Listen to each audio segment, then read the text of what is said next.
Hello दोस्तों, मैं Vinod Kumar Gautam Pihu Gautam channel के माध्यम से भगवान श्री कृष्ण के विवाह के संबंध में कुछ महत्वपूर्ण जानकारी साझा करना चाहता हूँ।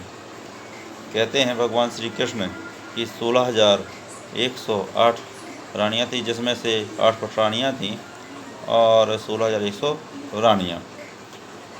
तो भगवान श्री कृष्ण की जो 8 रानियाँ थीं उनके नाम मैं आपकी जानकारी के लिए बताना चाहता हूँ कि भगवान श्री कृष्ण की जो 8 रानियाँ थीं उनके नाम इस प्रकार थे कि प्रथम जो पत्नी थी उनका नाम रुक्मिणी था, जो लक्ष्मी माता का अवतार मानी जाती हैं।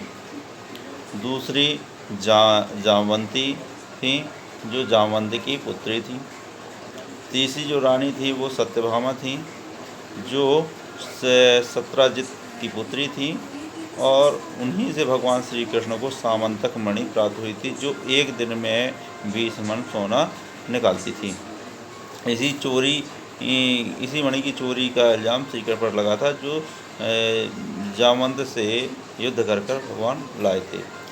जो चौथी पत्नी है वो कालिंदी थी, जो भगवान सूर्य की पुत्री थी और उन्होंने भगवान को तप के माध्यम से तप द्वारा प्राप्त किया था। जो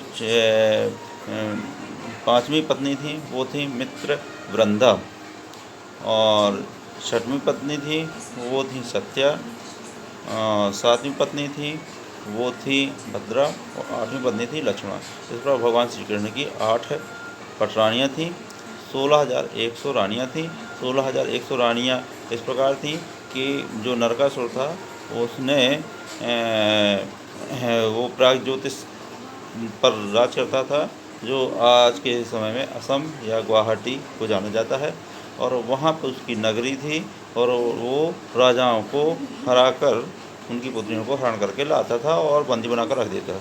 इस प्रकार उन्होंने 16,100 राजकुमारियों को बंदी बनाकर रखा था और भगवान श्री कृष्ण के युद्ध के बाद उसको पराजित कर उनको मुक्त किया गया और उन्होंने उनके जो कि माता पिता ने उनको स्वीकार नहीं किया और माता पिता ने स्वीकार न करने पर वो राजकुमारी ने भगवान श्री कृष्ण को ही पति माना और द्वारका में रहने लगी। इस प्रकार भगवान श्री कृष्ण की पूजा अर्चना करती थी, भगवान श्री कृष्ण की आराधना करती थी। इस प्रकार भगवान श्री कृष्ण की 16,108 रानियाँ कहलाती हैं।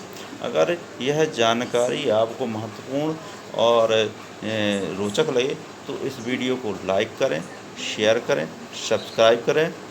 धन्यवाद। जय हिंद।